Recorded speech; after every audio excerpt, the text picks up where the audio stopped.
Ya, salam saudara-saudara. Selamat pagi. Kita akan membahas tema tentang bagaimana kita mempertanggungjawabkan iman kita.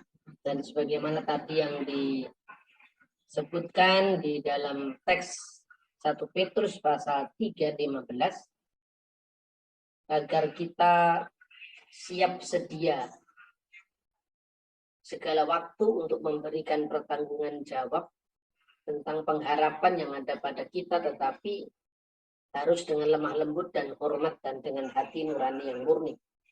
Karena itu pembelaan iman itu bukan sekedar menyatakan iman, apalagi dengan cara menyerang orang lain.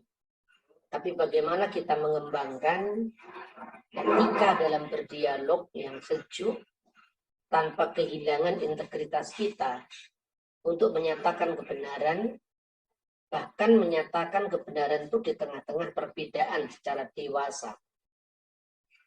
Sehingga kita benar secara iman, ramah secara budaya, maksudnya dalam konteks komunikasi, juga aman secara hukum, karena negara kita masih memberlakukan undang-undang penistaan agama, dan konteks itulah maka kita bersaksi tanpa harus melukai pihak lain. Nah, saudara-saudara yang terkasih dalam Tuhan, ada banyak tema-tema itu yang sebenarnya dibangun di atas dasar teks kitab suci yang sama. Kenapa saya tampilkan gambar ini? Saya sangat menyukai gambar ini karena ini adalah gambar kunjungan Paus Yohanes Paulus II tahun 2000 di Yerusalem. Dan kita bisa melihat Paus di situ didampingi oleh perwakilan dari gereja Ortodoks di Yerusalem dan kepala rabi Yahudi sedang membaca kitab suci. Pertanyaannya, kitab suci apa yang dibaca Paus, rabi Yahudi dan gereja Ortodoks di sana? Itu adalah kitab suci Perjanjian Lama. Dan kitab suci Perjanjian Lama itu adalah sumber yang sama yang dipakai baik orang Yahudi maupun orang Kristen. Artinya bahwa gambar ini saja sebetulnya sudah berbicara bahwa kekristenan dan Yudaisme itu sudah berpisah hampir 2000 tahun lamanya, sejak tahun 90 Masehi, ketika terjadi ketegangan antara orang Yahudi dan orang Kristen. Karena kekristenan itu muncul dari Yudaisme. Ketegangan itu dipicu oleh penolakan orang Yahudi terhadap klaim orang Kristen bahwa Yesus Kristus itu sudah menggenapi nubuat-nubuat di dalam kitab Tanakh. Kitab Tanakh itu singkatan dari Torah, Nebim, Nabi-Nabi, dan Ketubim, yaitu kitab-kitab suci yang lain, yang oleh orang Kristen, karena pemahamannya bahwa nubuat Nabi Yeremia pasal 31 ayat 31, bahwa Tuhan akan mengadakan perjanjian baru dengan umat Israel dan umat Yehuda, itu sudah digenapi. Sehingga catatan-catatan Kristiani yang berasal dari masa para rasul itu yang kemudian dibukukan menjadi kitab suci Perjanjian Baru. Karena kita percaya bahwa Perjanjian Baru yang dinubuatkan oleh Nabi Yeremia itu sudah datang, makanya kitab-kitab Yahudi itu kita sebut sebagai Perjanjian Lama. Dan istilah Perjanjian Lama itu tentu tidak diterima oleh orang Yahudi, tetapi isinya itu sama. Ya, artinya kalau menurut urutan lembaga kitab kita yang mengikuti sistematik dari Septuaginta abad ketiga sebelum Masehi, ya, diawali dari kitab Kejadian, diakhiri dari kitab Maleaki.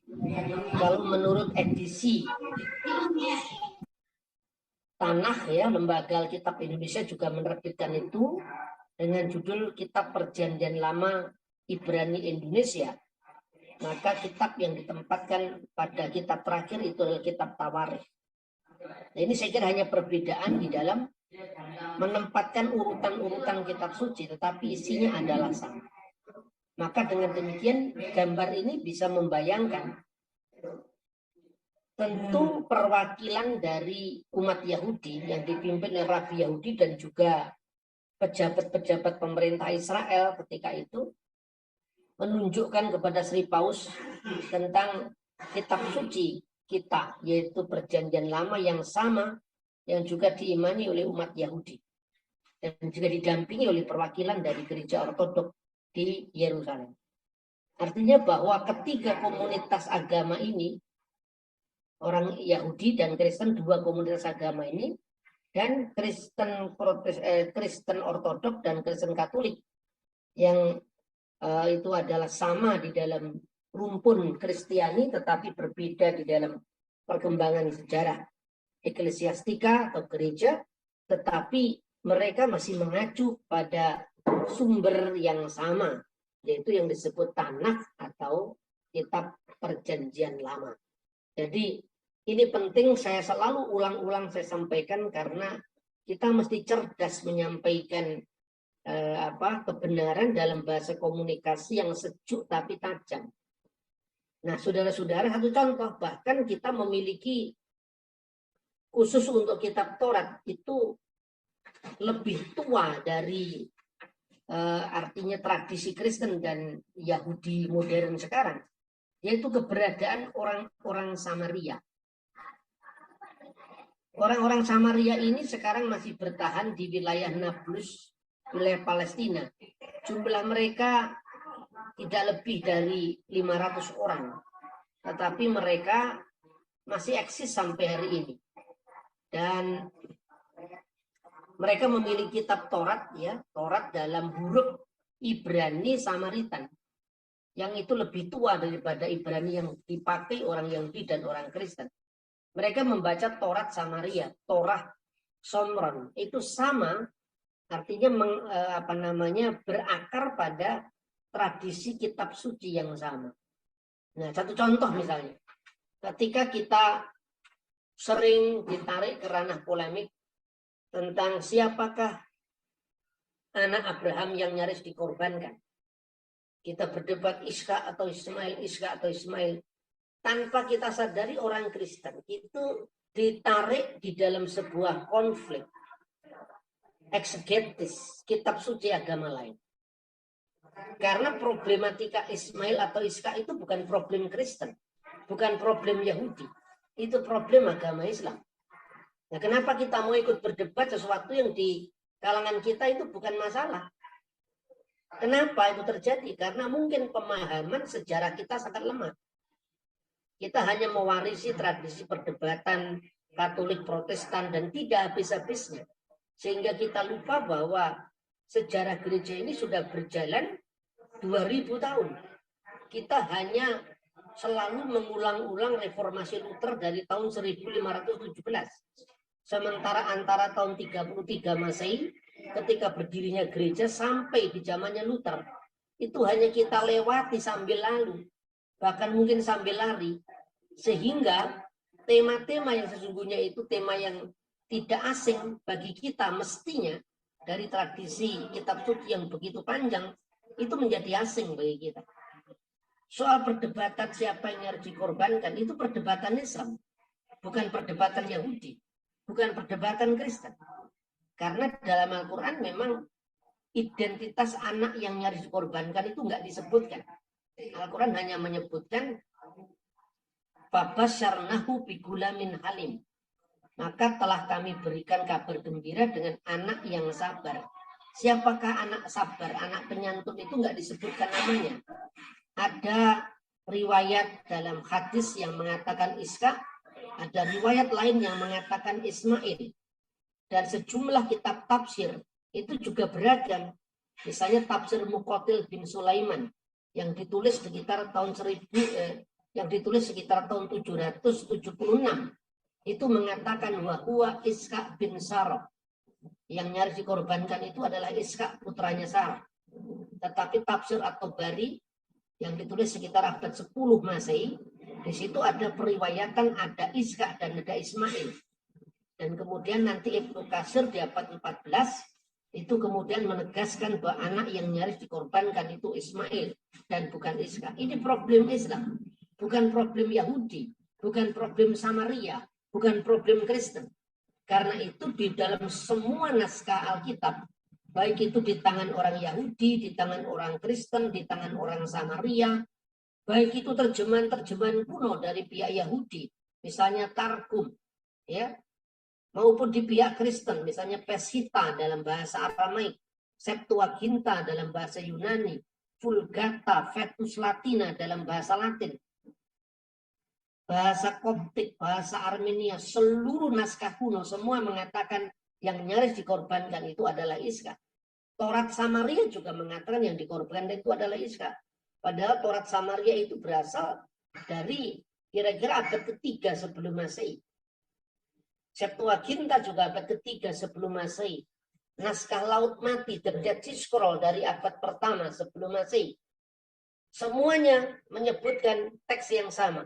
Wa yomer kahna et binika et yihidika asar akapta et kitsak wilehleka el eret hamurya.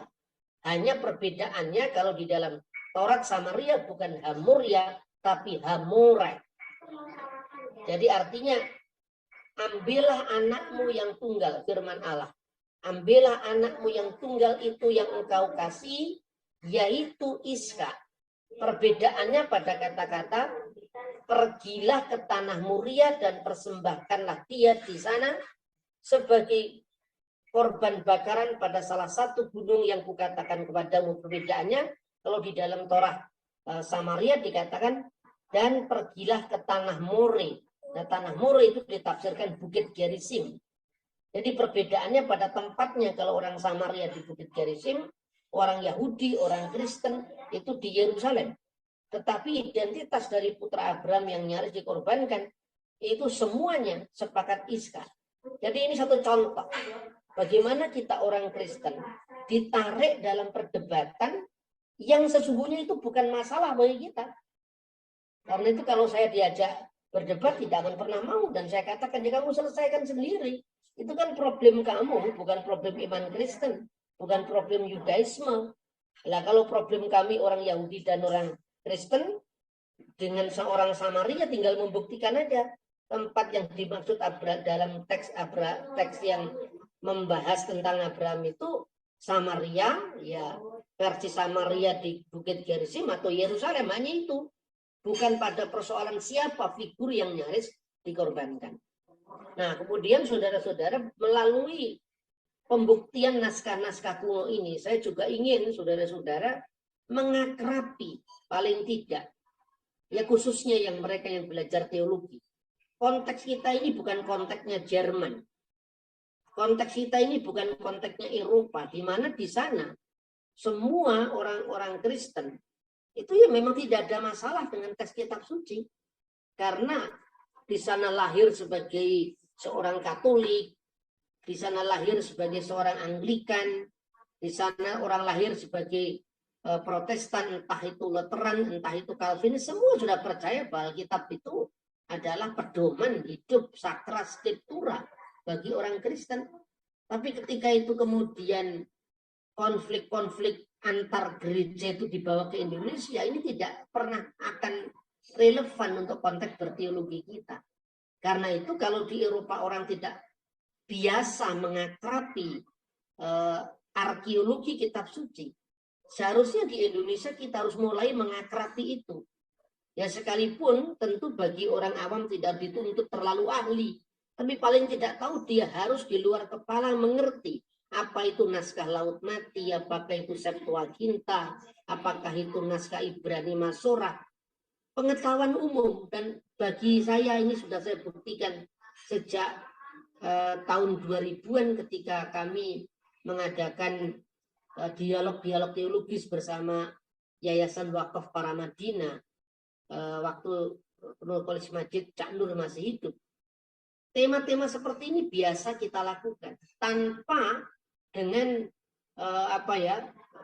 perdebatan yang saling menghujat, tidak. Kita menghormati perbedaan, merayakan perbedaan. Tetapi saya tidak pernah kehilangan spirit untuk menyampaikan apa yang saya yakini tanpa harus melukai orang lain. Nah, dalam konteks inilah kita mengakrabi tema-tema termasuk arkeologi kitab suci. Ini saya berikan contoh ya.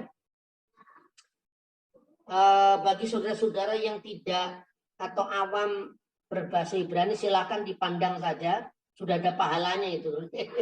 Dipandang dan sudah ada pahalanya.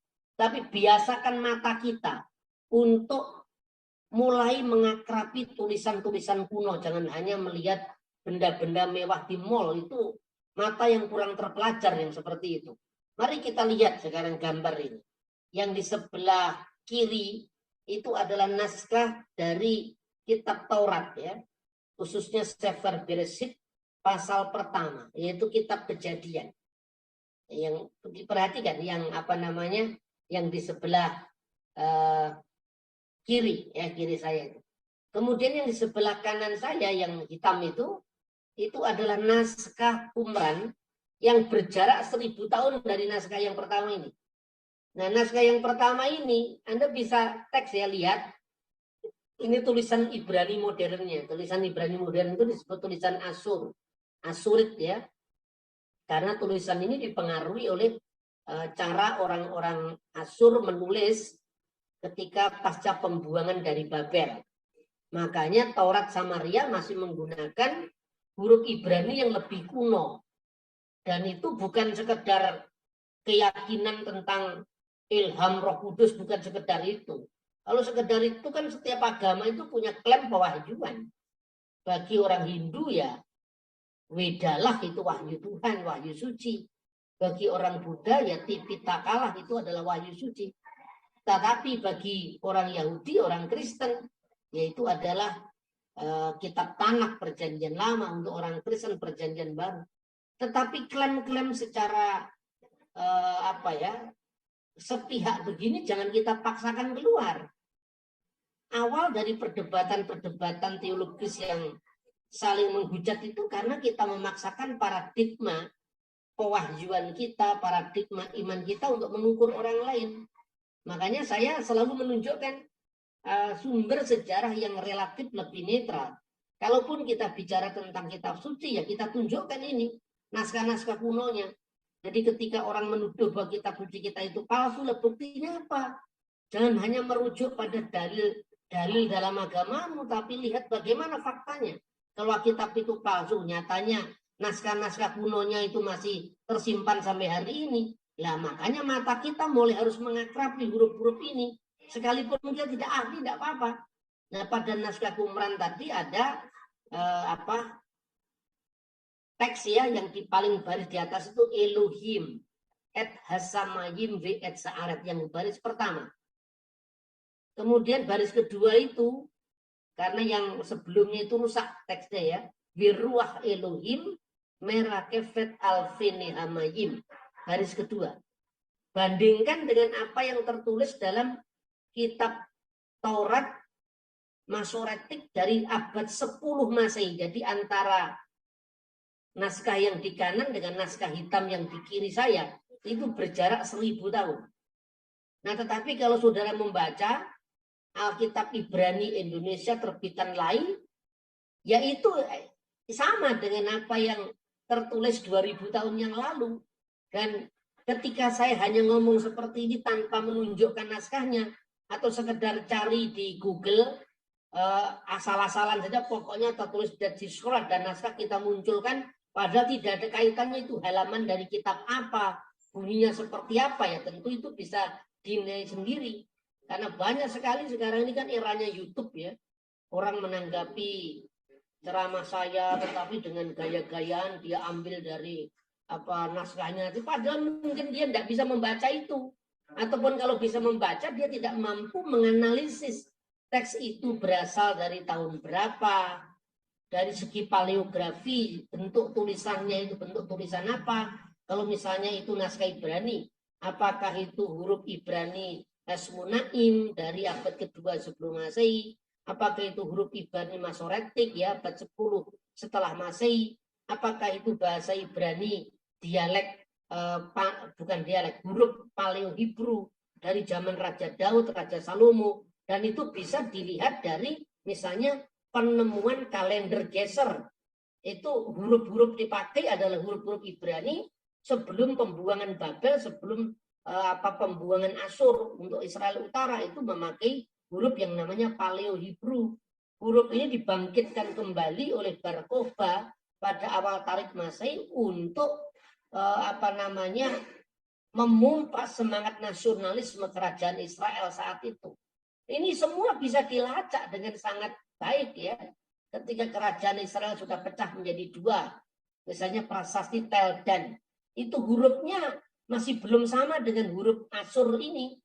Ya, masih mirip dengan huruf-huruf yang dipakai orang Samaria. Itu di situ ada ungkapan Bet David, rumah Daud misalnya. Ya, makanya saya selalu sampaikan di mana-mana sebagai semacam sesanti di dalam pelayanan saya. Sejarah yang penuh bukti adalah mitra bagi iman yang penuh bakti. Jadi ini saya ulang lagi, ini teks dari abad 1 sebelum Masehi.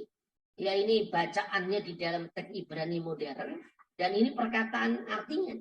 Pada mulanya Allah menciptakan langit dan bumi itu belum berbentuk dan kosong. Gelap gulita menutupi samudra raya, dan roh Allah melayang-layang di atas permukaan air. Berfirman Allah, jadilah terang, maka terang itu jadi. Tapi ya masih saja orang mengatakan, hei orang Kristen, terjemahan dari terjemahan, lah ini teks aslinya.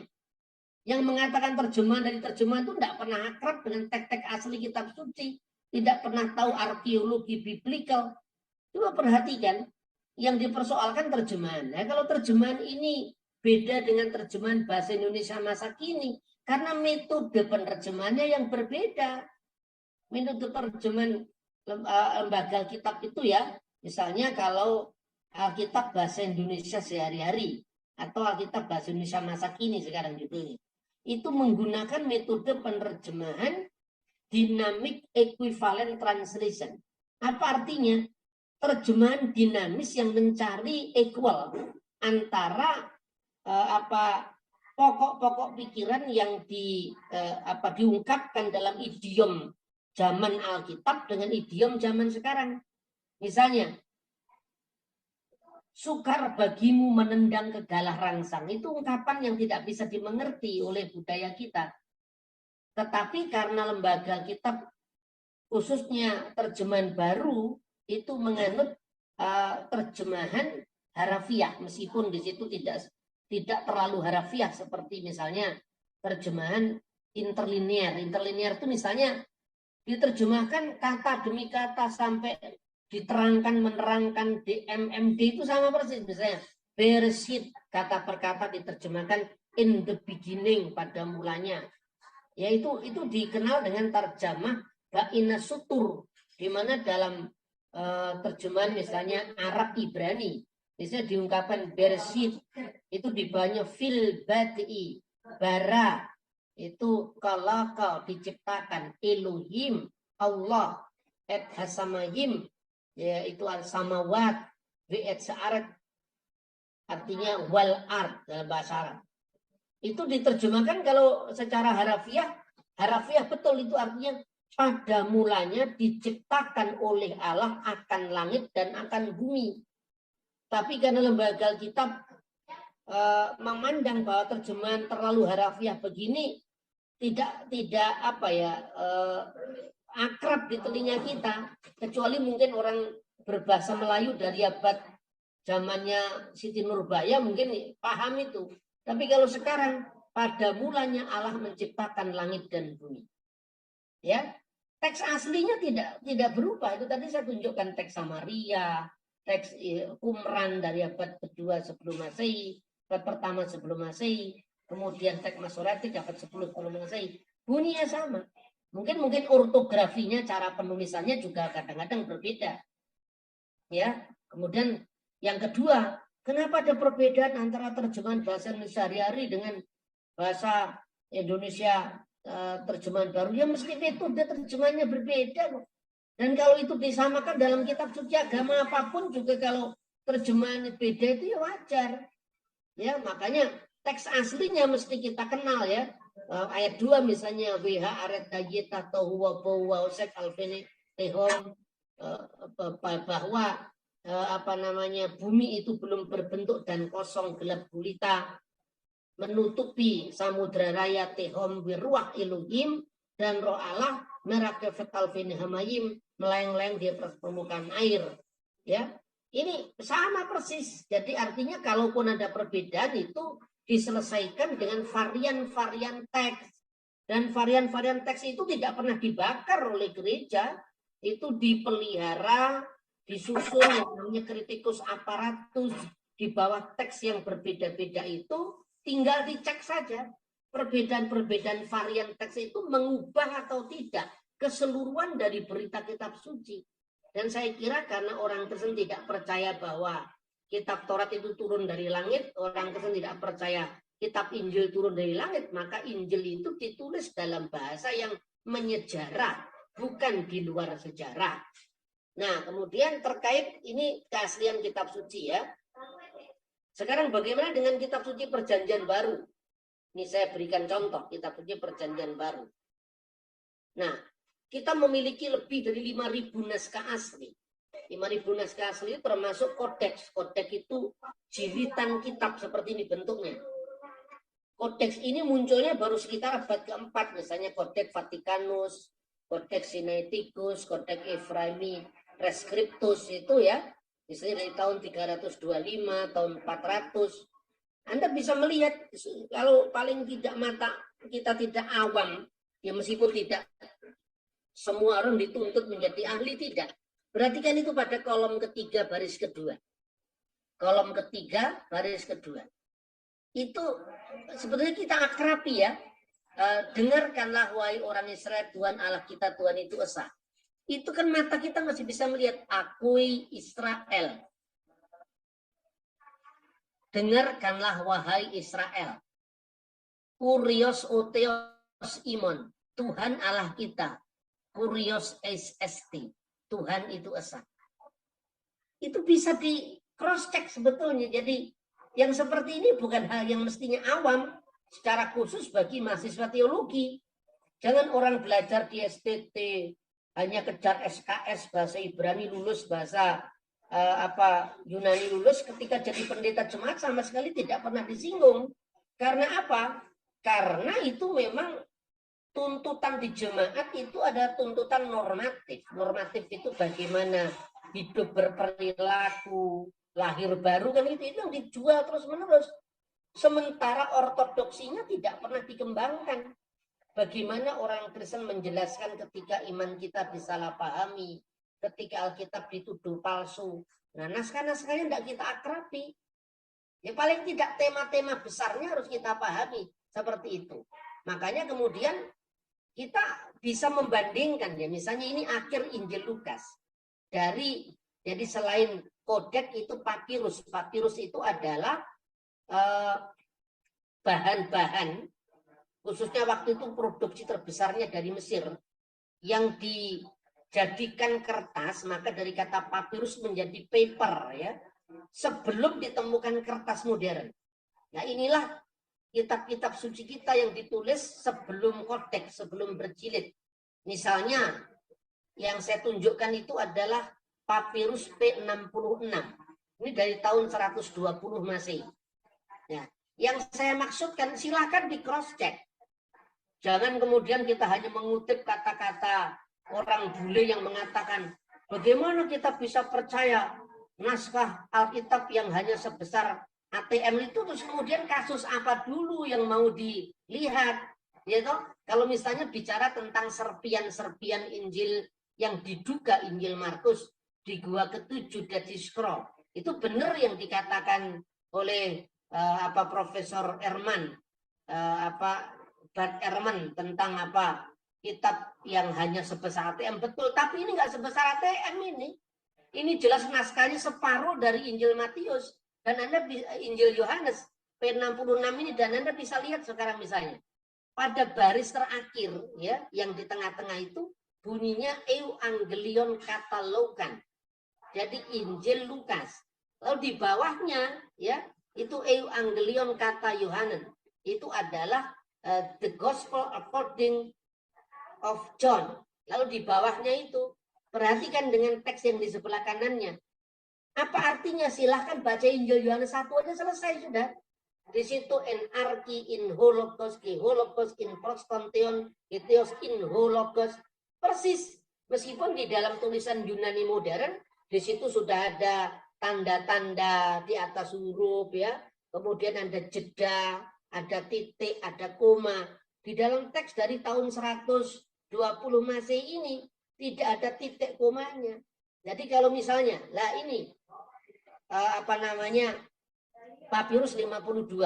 Lah ini kan mungkin sebesar ATM ya, yang ini yang sebesar ATM. Tapi yang lain kan ya tidak, jumlahnya ribuan loh. Kalau jumlahnya ribuan kemudian yang satu hanya sebesar ATM kan bisa direkonstruksi dari papirus-papirus lain yang lengkap gitu loh. Misalnya P52. Ini memang kecil ya, hanya serpian-serpiannya, tetapi bisa direkonstruksi dari P66 yang berasal dari tahun 120. Sementara P52, papirus 52 ini berasal dari tahun 115. Nanti misalnya dari P66 itu ada kerusakan teks sedikit ya, itu bisa direkonstruksi dari P75. Itu berasal dari tahun 170-an Masehi dan seterusnya. Ini kita bagaimana menggulati naskah-naskah kuno, menggumuli naskah-naskah kuno. Dan kalau Anda belajar sejarah, Anda usah ngomong agama lah sekarang. Anda bicara tentang sejarah kerajaan Sriwijaya, ya tidak bisa lepas daripada prasasti Kedukan Bukit, prasasti Batu Kapur. Anda mau belajar tentang kerajaan Majapahit, ya tidak lepas daripada prasasti Sidoteko, prasasti Kembang Suri 1, ya, prasasti Kembang Suri 2, misalnya. Atau negara Kertagama atau Sutasoma yang dilestarikan sekarang ini di Bali. Dan apapun juga bicara tentang sejarah itu tidak bisa diklaim. Misalnya negara Kertagama dikalahkan dengan ungkapan misalnya orang yang menerima wangsit dari alam gaib pada malam Jumat Legi di Trawulan, tidak bisa seperti itu. Harus di cross check naskahnya gitu loh saudara-saudara. Nah kemudian saya membandingkan kenapa dunia akademis percaya dengan Herodotus, seorang sejarawan yang menulis tahun 430 Masehi. Padahal naskahnya hanya 8. Time gap-nya dari naskah antara Herodotus dengan naskah tua yang ditemukannya itu tahun 1000, berjarak sekitar 1350-an tahun. Kenapa kita percaya dengan Plato misalnya? Padahal naskahnya cuma 7. Jarak antara kehidupan Plato dengan naskah tua yang ditemukannya, naskah tertua yang ditemukan itu sekitar 1300 tahun. Kenapa kita bisa menghafal Aristoteles tentang Zoon Politikon itu di Fakultas Hukum, Fakultas Ekonomi? Apakah kita lupa bahwa hanya ada 7 naskah dari Aristoteles yang berjarak antara kehidupan Aristoteles dengan naskah tertua yang ditemukannya itu 1300 tahun. Sementara Perjanjian Baru memiliki lebih dari 5000 naskah. Sekali lagi, bukan sebesar ATM ini. Ini naskahnya lengkap. Kalau ada yang sebesar ATM itu satu kasus. Tapi kasus lain cukup untuk merekonstruksi itu. Jadi kita ini ya di era YouTube berseliweran itu informasi-informasi, hanya mencomot kata-katanya Bart Ehrman, hanya mencomot kata-katanya tanpa memahami bagaimana pandangan Bart Ehrman sendiri. Dalam banyak hal mungkin kita berbeda dengan Bart Ehrman. Tetapi jangan pula kita mengutip Bart Ehrman untuk menyerang iman Kristen.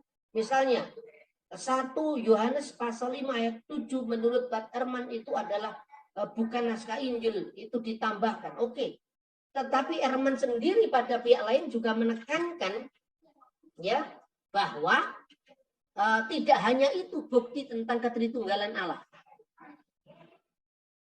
Sebentar ya, ini baterai saya mau habis, saya ambil charger dulu. Silakan Pak.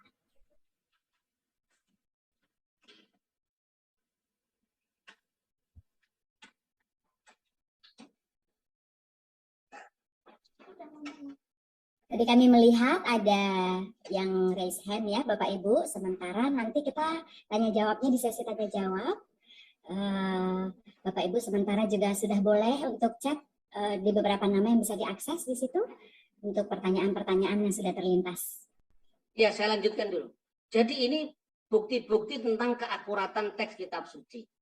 Baru kemudian saudara-saudara kita bisa merambah ke tema-tema yang lain, dan sebaiknya tema-tema seperti itu ya harus kita pahami dengan akal yang sehat, ya, temperamen yang tidak menggebu-gebu tetapi argumentatif. Misalnya orang mengatakan tidak ada kata Trinitas dalam Alkitab, misalnya. Tadi saya mengatakan tentang Bud Ehrman yang meneliti dari sudut pandang tekstual kritisisme bahwa 1 Yohanes pasal 5 ayat 7 itu tidak ada dalam naskah-naskah tertua Yunani. Itu betul, tetapi dalil tentang ketritunggalan Allah tidak hanya muncul dari teks itu. Ada banyak teks lain, dan kenapa ungkapannya Bud Ehrman yang satu diterima tapi ungkapannya yang lain dipotong? Bud Ehrman sendiri tidak sedang mengatakan bahwa Tritunggal tidak ada dalam kitab suci. Dia hanya bicara pada kasus 1 Yohanes pasal 5 ayat 7. Tapi teks-teks lain itu diakui gitu loh. Jadi inilah logika polemik. Logika polemik itu memang sekedar menang kalah. Ya, mencari-cari supaya orang lain terpojok gitu loh. Dan itu ciri khasnya begitu. Ciri khas kaum polemik itu kalau membaca fragmentaris, terpisah-pisah, memilih-milih teks, membuang teks yang lain. Ciri kedua itu mengadakan pembunuhan karakter, ya. Lawung saya itu tidak pernah ngomong agama lain. Saya cuma mengatakan bahwa ada 5.000 manuskrip lebih perjanjian baru. Lah kok marah sama saya, itu tujuannya apa? Kan aneh bagi saya. Makanya saya suruh menanggapi yang ini, tidak maulah. Silahkan dilihat argumentasinya, teks apa yang saya kemukakan misalnya. Ketika orang mengatakan ini Pak Bambang Nursena tidak paham tentang, ya silakan Anda mengatakan tidak paham, yang kamu pahami itu apa? Ketika misalnya bicara tentang Parakletos, ya, saya tunjukkan naskah P66 ini bunyinya seperti ini. Jadi tidak ada naskah yang berbunyi Perikletos yang kemudian dikait-kaitkan dengan kenabian Muhammad, itu tidak ada. Yang ada Hudi Parakletos, hu pneumatu agion, hu pemsei, hu pater entu onomati, dan seterusnya. Nah ini contoh ya, jadi artinya marilah kita berargumentasi dengan sehat. Nah kemudian orang mengatakan tidak ada kata Tritunggal dalam kitab suci. Ya betul, tapi kata tauhid juga tidak ada di dalam Al-Quran. Kan bukan berarti ajaran tauhid itu salah. Substansi dari ajaran tauhid itu jelas ada dalam Al-Quran. Ya, ungkapan atau la ilaha illallah, tidak ada ilah selain Allah, itu jelas ada dalam Quran. Qul Allahu ahad, katakanlah bahwa Allah itu esa, itu ada. Begitu juga dalam kitab suci. Ya, tetapi bahwa kata tauhid sebagai sebuah ilmu agama-agama untuk menamakan keyakinan tentang Allah yang esa itu tidak ada di dalam Al-Quran. Begitu juga kata Trinitas, itu adalah ungkapan bagaimana menjelaskan keesaan Allah, ya, di dalam konteks refleksi Kristiani. Bapa sebagai wujud Allah, Putra sebagai firman yang kekal dalam diri Allah, dan Roh Kudus sebagai sumber hidup yang kekal dalam diri Allah. Itu yang dinamakan dengan triados. Dan kata triados itu jelas muncul misalnya dari tulisan Mar Theophilus dari Antioquia. Baru tahun 183 dia mengatakan tes triados tuteu, ketu logo auto, ketes sobias auto. Trinitas, yaitu Allah, firman-Nya, dan kebijaksanaannya. Nah, kemudian direfleksikan, refleksi itu kemudian ketika menghadapi sekte-sekte heretik, misalnya Arius, lalu ditegaskan dalam konsili ekumenis di Nikia, seperti yang kemarin kita bahas. Kemudian ketika menghadapi ajaran Apolinaris, kemudian ditegaskan lagi bahwa Roh Kudus itu yang keluar dari Bapa, bersama Bapa dan Putra disembah dan dimuliakan, tahun 381. Nah, begitu juga misalnya, apa kata tauhid di dalam pandangan Islam? Ya, itu kemudian misalnya saya mengutip dari Imam Junaid al-Baghdadi. At-tauhidu ifradul qadim minal muqdas. Tauhid adalah pengesaan Allah yang kekal dari semua yang menyerupai makhluknya. Nah nanti pasti orang mengatakan, lah ini beda. Ya jelas siapa yang ngomong sama sejak dulu memang itu berbeda. Tapi poin yang mau saya sampaikan, kata tauhid tidak ada dalam Quran. Seperti juga kata Trinitas tidak ada dalam Alkitab. Sudah tidak usah dipanjang lebarkan lagi, nanti kemudian dicari lagi celahnya. Ya, nah, seperti itulah logika polemik itu bukan Indonesia, itu bukan Pancasila. Itu logika menang-menangan yang sesungguhnya itu arahnya kepada ketidakharmonisan masyarakat kita. Nah, itulah yang kemudian dikembangkan di dalam ajaran tentang Tritunggal Maha Kudus. Yang terakhir sekarang itu adalah perdebatan yang mungkin itu sangat genit, sangat seksi untuk terus-menerus disebarluaskan, yaitu Paulus pencipta agama Kristen. Ini yang sering kali muncul dalam konteks perjumpaan agama-agama. Tapi sesungguhnya ini juga tidak salah sepenuhnya dari mereka yang menyerang iman Kristen. Karena apa? Karena kita sendiri itu dijangkiti oleh penyakit ahistori. Jadi penyakit ahistori itu artinya, ini istilah saya, orang tidak mau belajar sejarah sehingga ketika suatu pokok masalah diungkap dia tidak mau, dia tidak ada referensi untuk menjawab itu. Nah, saya ingin membahas behind the Tübingen School. Dan ini memang satu sekolah yang sangat berwibawa di abad 19. Nah, pertama kali, mohon maaf kalau saya sampaikan ini mungkin tidak tidak mengenakkan kita semua, baik itu yang Katolik, yang Protestan, yang Ortodok. Pertama, sekolah-sekolah teologi Protestan itu mula-mula dibangun di atas dasar berbeda dengan Katolik. Ini harus diurai ini. Sekarang harus kita maafkan sejarah, kita tatap masa depan bersama. Harus diakui ada mentalitas asal beda dengan Katolik. Awal-awal munculnya gerakan-gerakan berteologi kita. Nah, salah satunya misalnya menyangkal Petrus pernah ke Roma. Tujuannya apa? Karena ingin menggugurkan sifat apostolik dari gereja Katolik. Nah, ini menurut saya tidak relevan lagi yang seperti ini. Nyatanya Petrus kuburannya di Roma kok. Ya toh? Tapi sebelum ke Roma, Petrus juga ke Antioquia. Ungkapan aku percaya kepada satu gereja yang kudus, am dan rasuli itu muncul di Antioquia dari muridnya Petrus yang namanya Ignatius dari Antioquia. Kemudian kisah kehidupan para rasul dan murid-muridnya yang terpelihara di gereja kuno. Dan sekali lagi tidak hanya ada di gereja Katolik, tapi juga di gereja-gereja timur, baik Katolik maupun Ortodok. Dianggap sekedar made in Katolik. Lalu dipertentangkan dengan dalil sola scriptura Luther. Akibatnya apa? Akibatnya kisah-kisah tentang muridnya para rasul, the apostolic fathers, tulisan-tulisan dari murid para rasul, itu didepak mundur karena bukan Alkitab. Didepak keluar dari perbincangan kita karena dianggap bukan Alkitab. Sebagai gantinya Alkitab ditafsirkan menurut pola pikir abad 19. Inilah bencana yang satunya sedang kita hadapi sekarang ini. Pada waktu munculnya mazhab Tübingen, literatur Apostolic Fathers dari masa murid-murid para rasul tidak dikenal oleh para teolog non-Katolik, khususnya Protestan. Dan kisah-kisah itu hanya ada dalam perayaan orang-orang kudus yang dinamakan Synaxarion atau Synaxarium dalam bahasa Latin, yang notabene juga dicap ciptaan Katolik. Tetapi syukurlah, pada tahun 1873 ditemukan dokumen yang namanya Didache, yang ditulis dari tahun 80 sampai tahun 100. Dan puji Tuhan juga bahwa penerjemah Didache dalam bahasa Indonesia itu adalah teolog Protestan. Seumpama yang menerjemahkan orang Katolik pasti ditolak sama Protestan.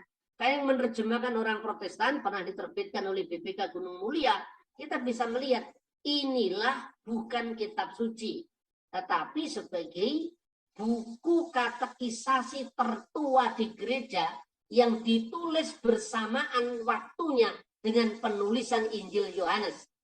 Jadi kita bisa melihat bagaimana tradisi doa, tradisi puasa, membaca doa Bapa kami di setiap sembahyang, Itu ada dalam buku ini. Tata cara pembaptisan, baptiskanlah mereka dalam nama Bapa dan Putra dan Roh Kudus. Usahakan di air yang mengalir. Kalau tidak ada air yang mengalir, cukup dengan diperciki kepalanya 3 kali. Dengan air ucapkanlah dalam nama Bapa dan Putra dan Roh Kudus. Itu ada dalam kitab Didaki. Dan ketika Didaki itu ditemukan dan nanti disusul dengan penemuan-penemuan tulisan-tulisan dari zaman muridnya para rasul, maka sesungguhnya mazhab Tübingen dalam satu aspek kehilangan landasan historis. Para teolog abad ke-19 tersebut menyangkalnya karena tidak mungkin katanya dokumen seperti ini ditulis di saat-saat memuncaknya masa penganiayaan gereja. Tapi kemudian seorang teolog Protestan yang bernama J.B. Lightfoot kemudian menerbitkan terjemahan dari tulisan-tulisan muridnya para rasul itu dalam buku yang berjudul The Apostolic Fathers, lengkap dengan bahasa Yunani dan bahasa Inggris. Kalau itu ditemukan dalam bahasa Latin, Latin dan Inggris. Kalau beberapa fragmen ditemukan dalam bahasa Aramaik, Aramaik dan Inggris. Dan itu menurut saya harusnya selalu kita ulang-ulang penemuan seperti ini. Nah, berdasarkan naskah-naskah Apostolic Fathers itulah, maka J.B. Lightfoot yang teolog Protestan mengkritik keras mazhab Tübingen karena menurutnya didasarkan atas asumsi yang miskin data sejarah yang memang langka di zaman itu. Lalu teolog lainnya, misalnya Adolf van Harnack, kembali meyakini data-data awal sejarah gereja yang mengusulkan bahwa penulis buku-buku Perjanjian Baru harusnya lebih awal daripada perkiraan yang diteorikan di abad 19. Padahal mazhab Tübingen mendasarkan teorinya pada spekulasi bahwa beberapa surat Perjanjian Baru dianggap ciptaan abad kedua. Tanpa merinci abad kedua itu abad kedua yang mana? Awal, pertengahan, atau akhir? Karena Injil Yohanes itu ditulis tahun 90. 90-an itu sudah masuk abad kedua. Tapi Yohanes Rasul masih hidup. Dan kehidupan para tokoh gereja ini bukan sekedar dibaca dalam buku secara ilmiah, tapi diliturgikan. Dan Anda bisa melihat bahwa liturgi antara gereja ortodoks Yunani, gereja ortodoks Syria, gereja Katolik tidak pernah janjian tapi sama. Itu menunjukkan bahwa ada akar sejarah yang sama yang dibangun di atas dasar kesadaran sejarah yang sumbernya juga adalah sama. Kemudian yang ketiga, tidak ada jejak pertentangan antara murid Petrus dan murid Paulus. Sebab mazhab Tübingen itu bikin teori pertentangan antara Petrine Christianity dan Pauline Christianity. Antara kekristenan yang diciptakan Paulus dihadapi kekristenan Petrus dan jalan tengahnya Johannine Christianity, kekristenan Yohanes. Semua teori ini kemudian sudah dibangun di atas dasar kelangkaan teks-teks dari muridnya para rasul tadi. Tapi kemudian disitulah ditemukan tulisan muridnya Petrus, tulisan muridnya Yohanes, tulisan muridnya Paulus, dan tidak ada jejak pertentangan. Soekarno-Hatta itu pernah bertengkar, pernah beda pendapat, sehingga Dwi Tunggal Soekarno-Hatta itu kemudian bubar. Bung Hatta mengundurkan diri, Bung Karno memimpin demokrasi terpimpin. Jejaknya ada dalam tulisan muridnya Bung Karno, misalnya Ruslan Abdul Ghani. Jejaknya ada dalam tulisan muridnya Hatta.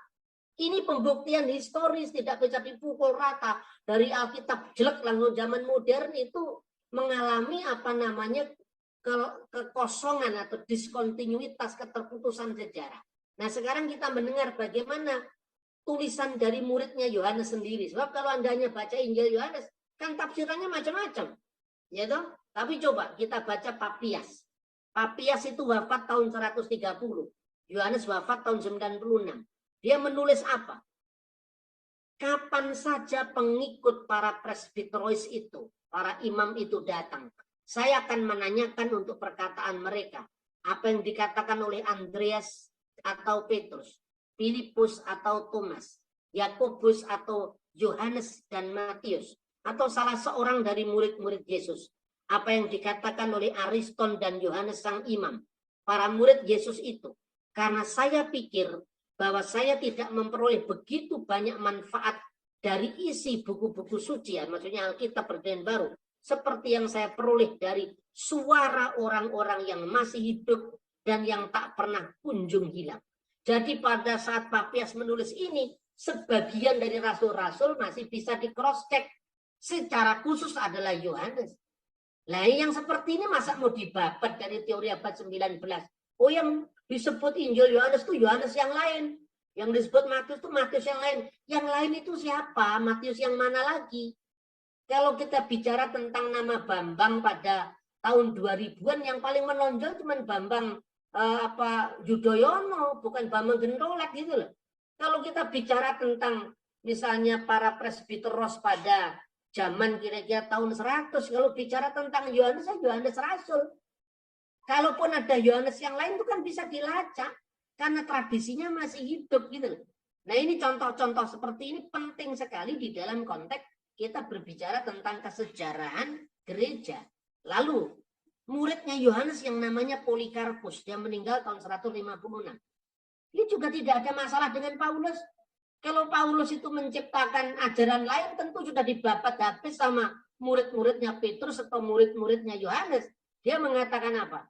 Namun demikian belum pernah aku lihat dan aku dengar terjadi di antara kalian di mana Paulus yang diberkati itu pernah melayani di tengah-tengah kalian seperti yang dinyatakannya dalam permulaan suratnya.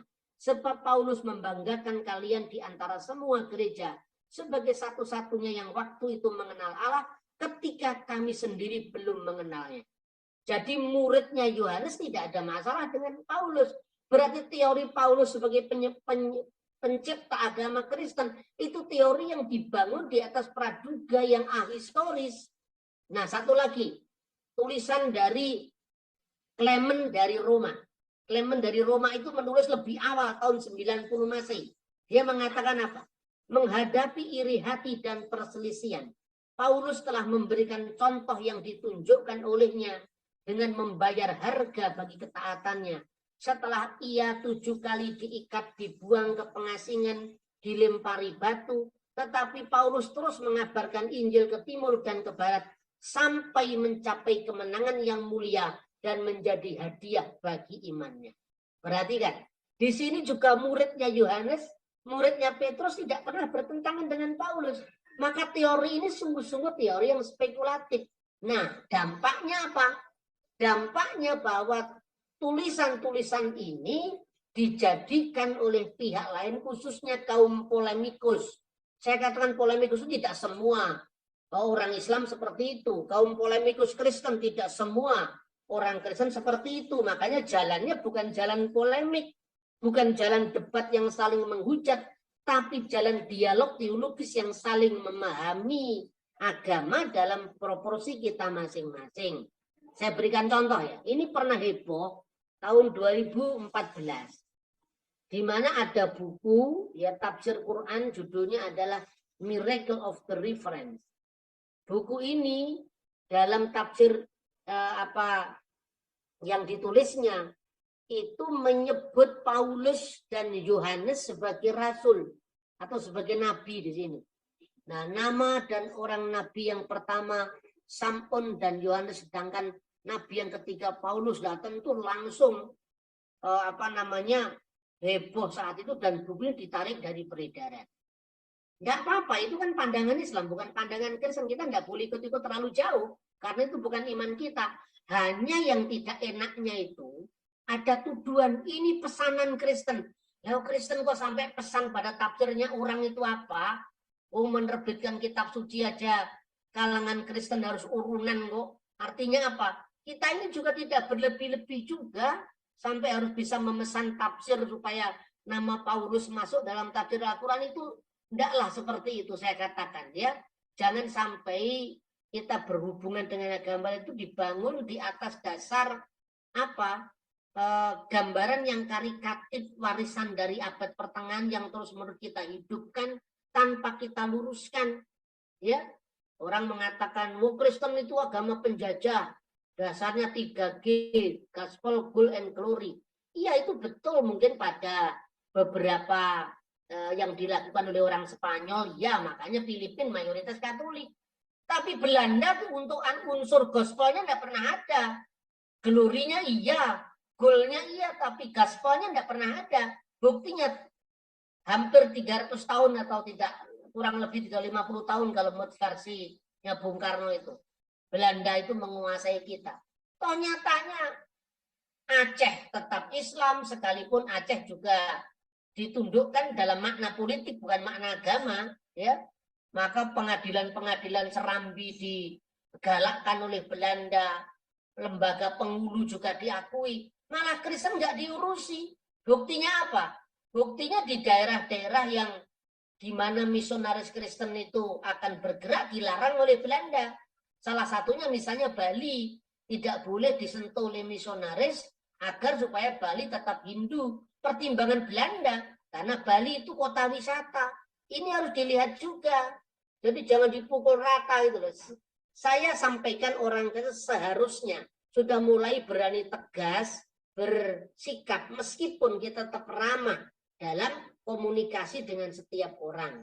Nah, karena itu di dalam buku-buku yang sampai sekarang pun beredar itu tidak ada masalah ya. Misalnya ada buku yang masih menyebut bahwa Paulus itu rasul. Orang Kristen tidak minta pengakuan Paulus itu adalah rasul, enggak. Karena kebenaran iman Kristen tidak tergantung orang lain mengakui atau tidak. Tapi yang kita minta, jangan sedikit-sedikit Kristen dijadikan kambing hitam. Ini tafsir ini pasti pesanan Kristen. Nah, itu saya kira tidak benar yang seperti itu. Nah, saya kira itu yang bisa sampaikan saudara-saudara dalam presentasi awal ini.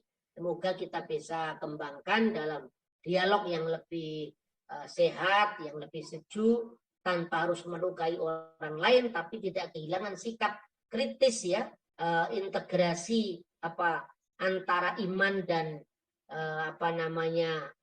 dialog-dialog kemanusiaan, dialog-dialog kebudayaan itu harus tetap jalan.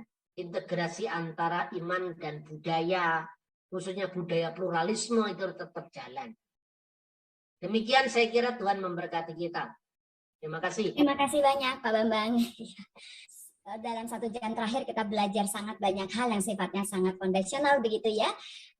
Banyak sekali pengetahuan-pengetahuan baru setidaknya bagi saya, dan rasanya pengetahuannya sih masih perlu didengar-dengar lagi, diulang-ulang lagi. Video ini barangkali kita perlu dengar beberapa kali lagi, seperti juga video-video yang lalu sudah muncul di YouTube-nya GKI Keranggan, Bapak Ibu. Nanti akan di-share linknya kepada Bapak Ibu untuk kita bisa berkelanjutan terus dengan pembelajaran sebelumnya. Ya Bapak Ibu ya, namun sedikit barangkali insight yang saya dapatkan yang beberapa kali ditekankan oleh Pak Bambang tadi adalah bagaimana kita tetap benar secara iman, ramah secara budaya, dan aman secara hukum karena negara kita masih mengatur tentang hal tersebut, dan bagaimana dengan sejuk kita menyampaikan tapi tajam tanpa kehilangan spirit akan apa yang kita yakini. Catatan lain adalah perlu mengakrabi sejarah, setidaknya tema-tema besar naskah mula-mula kita cross check naskah tuanya agar kita menjadi kuat begitu ya, tidak hanya mengunyah hal-hal yang sifatnya moralitas. Jangan terjebak dengan logika polemik, apalagi menjadi kaum polemikus yang ujung-ujungnya hanya menang-menangan, dan itu bukan spirit Indonesia. Bapak Ibu, sudah ada beberapa pertanyaan yang disampaikan Japri, mungkin saya bacakan dahulu dari situ, nanti bagi yang mau buka suara, boleh juga Bapak Ibu boleh bersiap-siap. Pak Bambang, pertanyaannya nih, ada yang terkait teks nih Pak Bambang, dari Pak Daud di Surabaya. Siapakah dan kapan pertama kali pemberi tanda vokal itu dilakukan begitu Pak? Dan bagaimana jaminan ketepatan tanda vokal tersebut? Karena ada pendapat bahwa teks Masoretik mungkin dikorupsi dengan jalan memberikan tanda vokal yang tidak tepat karena ingin memasukkan keyakinannya sendiri. Itu yang pertama. Ya, terima kasih. Jadi pemberian tanda-tanda vokal itu sesungguhnya ya pada masa teks Masoretik ya. Kalau kita membaca teks Qumran misalnya atau Dead Scroll itu belum ada. Tapi apakah benar bahwa pemberian tanda-tanda vokal, ya, titik-titik diakritik yang muncul itu ada kesengajaan, ya. Begini loh, di dalam konteks hubungan antar iman, termasuk antara Yahudi dan Kristen, antara Islam dan Kristen, itu jangan dibangun di atas dasar kecurigaan. Sebab begini, kalau hubungan antara agama sudah dibangun di atas dasar kecurigaan, itu tidak pernah ada kita menemukan langkah-langkah objektif. Jadi tradisi Masoretik itu sendiri ada tradisi yang sangat tua, bahwa kemudian pemberian titik-titik vokal dalam naskah Masoretik itu dilakukan oleh orang Yahudi dalam reformasi agama Yahudi setelah Yamnia paling awal, ya. Jadi kita lihat sejarahnya dari situ. Ketika runtuhnya Bait Suci tahun 70 Masehi, itu ada seorang rabi Yahudi namanya Yohanan ben Zakkai yang meminta izin, tapi tentu dengan menyadari bahwa umat Yahudi akan segera kehilangan bait sucinya, mendirikan sebuah yeshiva, sekolah kitab suci, lalu diberikanlah tempat itu jauh dari Yerusalem, tempatnya dengan Tel Aviv sekarang dekat, yaitu Yamnia.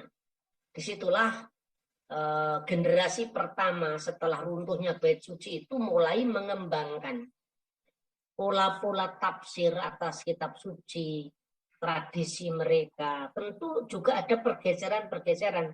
Pergeseran itu misalnya apa?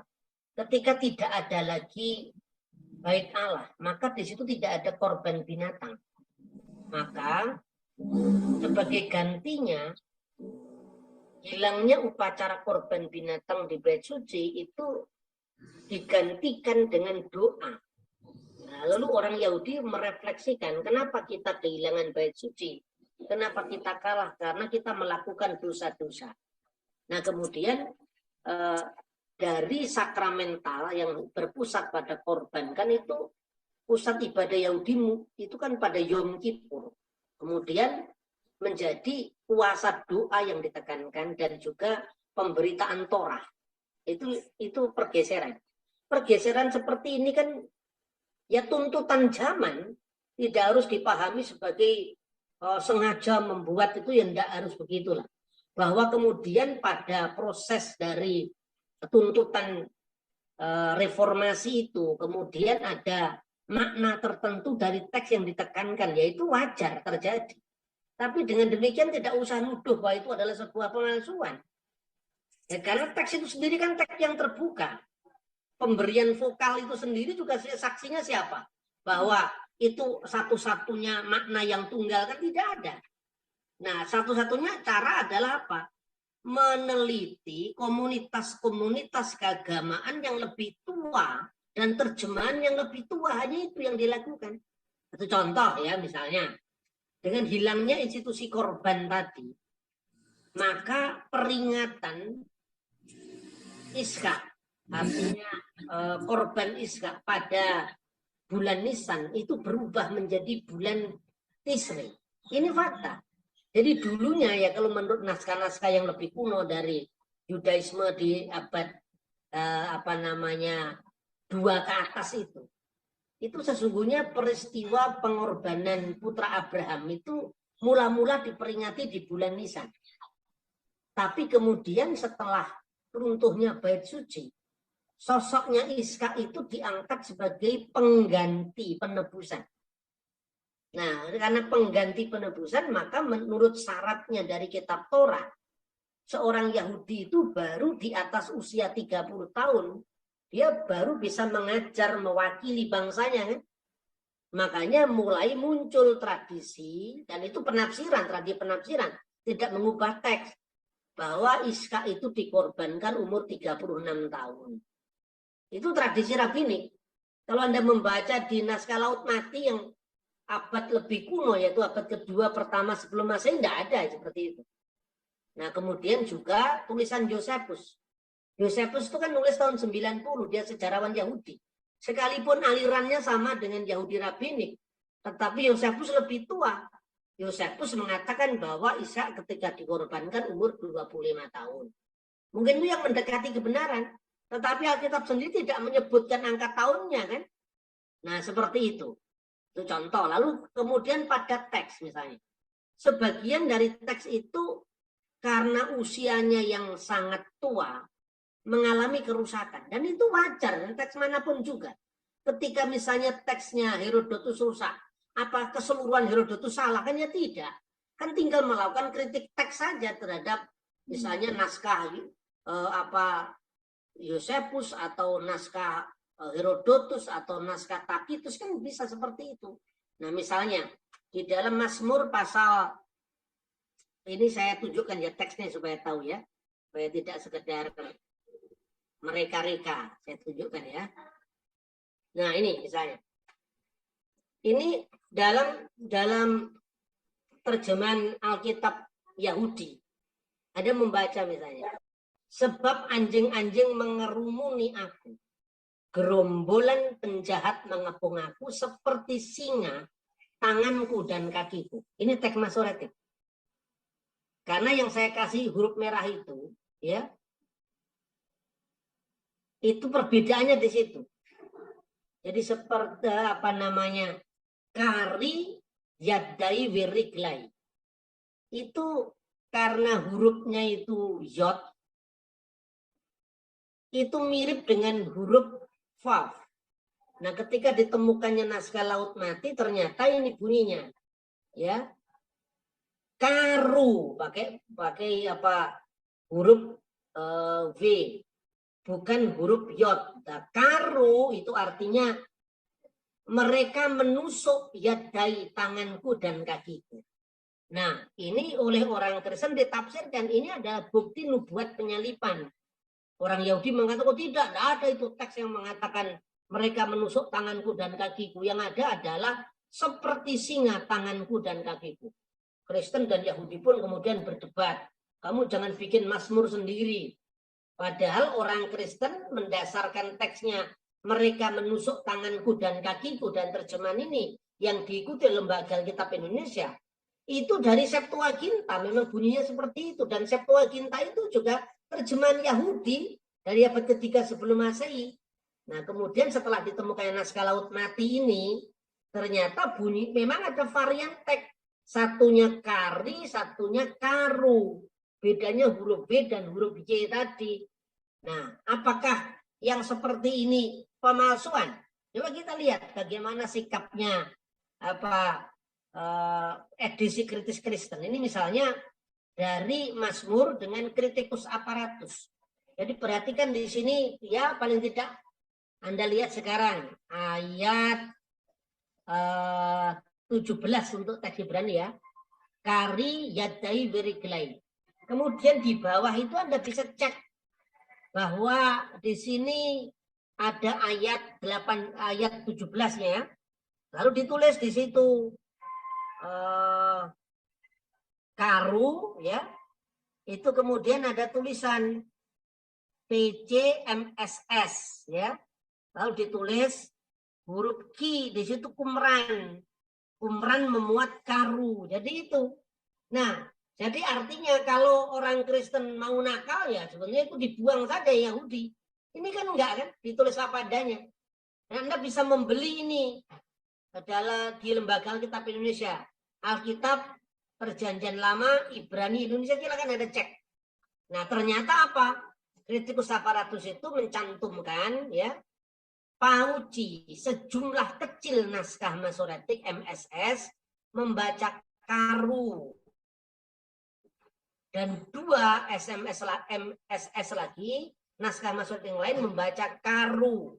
Ya, tanpa huruf alef, tapi artinya antara menusuk ya, dan satunya itu adalah kari seperti singa. Nah, ini contohnya.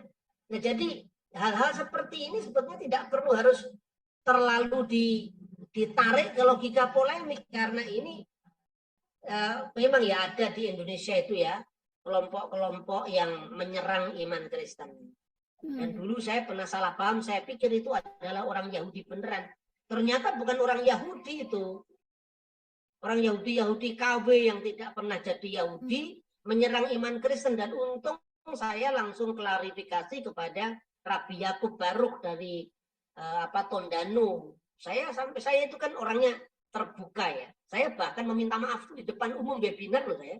Saya tidak japrin, saya ngomong di depan umum. Sorry Rabi, saya pernah salah paham dengan Anda. Saya pikir kelompok-kelompok yang menyerang iman Kristen itu merusak keindonesiaan kita. Oh tidak Pak Bambang, itu bukan mewakili Yahudi. Kami orang Yahudi tidak pernah melakukan hal seperti itu. Nah contoh-contoh seperti ini secara terbuka kita sampaikan supaya kita tidak bisa diadu domba. Posisi saya tentu berbeda dengan posisi Rabi Yakub karena dia seorang Yudais agama Yahudi, pemimpin agama Yahudi yang tidak mempercayai bahwa Yesus itu menggenapi Taurat. Saya tidak marah, memang dia Yahudi. Tetapi yang saya ingin sampaikan kepada dia bahwa Yudaisme itu tidak tunggal. Pada abad pertama saja ada aliran Saduki, aliran Farisi, aliran Eseni. Nah, Yesus itu muncul di tengah-tengah Yudaisme itu. Jadi kalau mau kita sampaikan, sebenarnya kekristenan itu juga bagian dari Yudaisme di abad pertama, bahwa pada akhirnya sejarahnya kemudian terpisah. Ya itulah sejarah yang harus kita akui. Tapi beliau mengatakan, Pak, pokoknya kita bikin kerjasama. Kalau ada yang mengatasnamakan Yahudi, saya yang harus menertibkan mereka, karena kami tidak pernah melakukan itu di Indonesia. Makanya ketika beliau disalahpahami dengan pembangunan Museum Holocaust, saya langsung membela eksistensi Yudaisme di Indonesia, harus kita bela. Karena secara undang-undang pun diakui. Di dalam Undang-Undang Nomor 1 tahun 65 PNPS itu loh, yang penodaan agama itu, pada penjelasan pasal 1 itu kan dikatakan di mana agama yang diakui di Indonesia difasilitasi oleh pemerintah itu adalah Islam, Kristen non-Katolik, Katolik, kemudian Hindu, Buddha, Konghucu. Tapi dalam penjelasan itu, ini tidak berarti agama-agama lain seperti Yahudi, Zoroaster, Shinto, Tao tidak diakui. Mereka juga diakui. Berarti eksistensi agama Yahudi disebut pertama dalam Undang-Undang Nomor 1 PNPS tahun 65. Nah itu yang saya sampaikan, secara hukum Yahudi itu ya bukan hal yang asing ya. Apalagi di dalam dokumen-dokumen pra-Indonesia di zaman kolonial itu disebut juga, dalam kalender zaman Hindia Belanda itu disebut. Berarti eksistensi Yahudi sudah ada di Indonesia. Apakah dengan pembelaan saya terhadap komunitas Yahudi kemudian saya kehilangan iman Kristen saya? Tidak. Itulah sebabnya saya katakan jangan terlalu mudah kita membangun mental ghetto. Jadi yang berbeda kemudian kita musuhi. Kemudian kalau ada perbedaan teks itu sengaja dibelokkan, janganlah seperti itu. Dan ini kalangan Kristen belum terbebas dari ini. Misalnya sekarang ini ada kelompok-kelompok yang menyerang NIV karena penerbitnya sama dengan penerbit satanik, percetakannya Satanic Bible. Nah kalau percetakan di Eropa kan siapa yang pesen saja, masalah ditanya kamu dari kelompok apa, kan yang enggak kan, yang penting bayar kan. Soal persoalan yang seperti itu jangan diruncing-runcingkan itu loh. Saya kira itu.